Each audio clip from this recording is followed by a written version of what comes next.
So Jenna and Tom, since you weren't here, we thought we'd show you the comfort carrier, and we're using Jason as a model, and he can feel what the experience is like.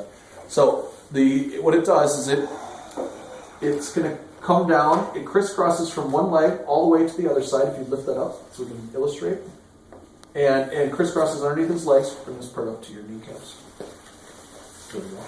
So now we've got handles right here by the knees, by the hips, and by the shoulders. And when we're lifting, the forces transfer from one knee to the opposite hip, back up to the opposite shoulder, giving kind of like a gentle hug.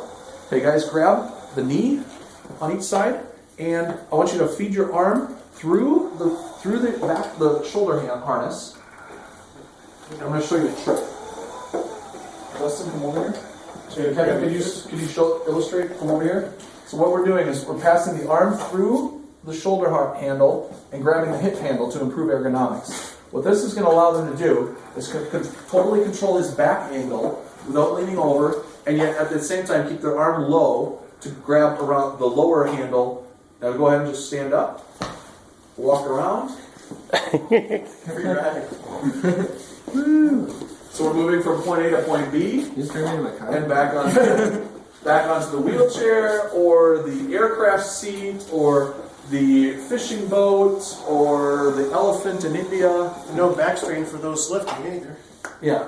So now also, we got to go down a narrow aisle or a fire escape or something like that. I want you to grab, one of you guys grab the knee handles and one go behind the back.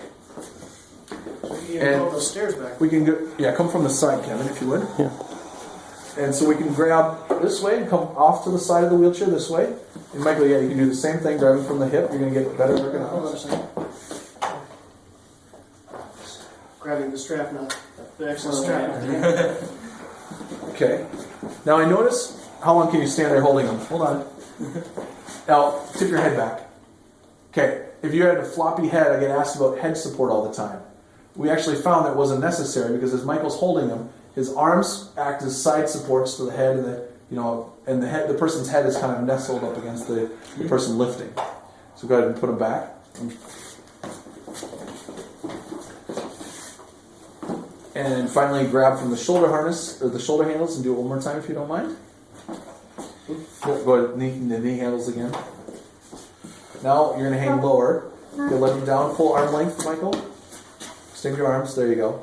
Now you can go in a much longer distance. He's in a more reclined position, and up, down, flights of stairs and stuff. Essentially, and if you need to, you go over to the steps if you would. Walk up or down a couple steps. We're going to visit Grandma at Christmas time, and she's in a really inaccessible house. Stop. Sit him down because you're tired. You need to take a break. Okay. Now let's come back to the wheelchair.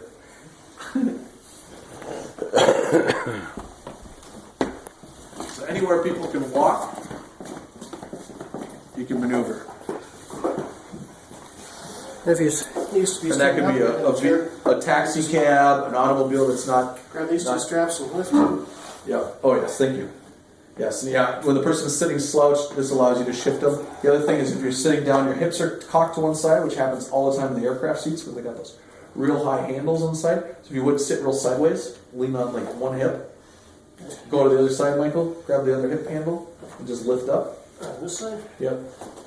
Whoops, that's the excess strap again. It's a little big on it. A little bit. So like that, you can easily shift the hips side to side to get the person sitting nice and upright. Thank you.